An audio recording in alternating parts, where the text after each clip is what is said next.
French fry খেতে বাচ্চারা খুবই পছন্দ করে। আজকে আমি ফ্রেঞ্চ ফ্রাই তৈরি করে দেখাবো, কিন্তু একটু অন্যরকম ভাবে। একবার হলো ফ্রেঞ্চ ফ্রাইটি এভাবে তৈরি করে দেখুন, এর স্বাদ কিন্তু ভুলতে পারবেন না।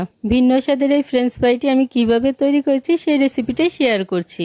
রেসিপিটি তৈরি করার জন্য এখানে আমি আধা কাপ চিংড়ি মাছের পেস্ট নিয়েছি। কিভাবে এই পেস্টটা তৈরি করেছি, এখানে আমি আধা কাপ চিংড়ি মাছের সাথে 2টা পেঁয়াজ আর একটা কাঁচামরিচ দিয়ে ব্লেন্ডারে ব্লেন্ড করে নিয়েছি।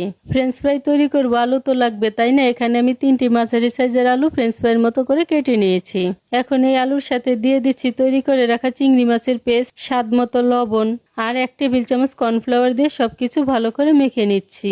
সবকিছু ভালো করে মেখে নেওয়ার পর কিছু ধনেপাতা কুচিয়ে এর সাথে ভালো করে মিশিয়ে নিয়েছি। ভাজার জন্য প্যানে পরিমাণ মতো তেল গরম করে নিয়েছি। এখন মেখে নেওয়া আলুগুলো এর মধ্যে একটা একটা করে ছেড়ে দিচ্ছি। তারপর চুলার আঁচটা মিডিয়ামে রেখে লালচে করে ভেজে নিচ্ছি। ভেজে নেওয়া হয়ে গিয়েছে, এখন বাকিগুলো আমি একই রকম ভাবে ভেজে নিচ্ছি।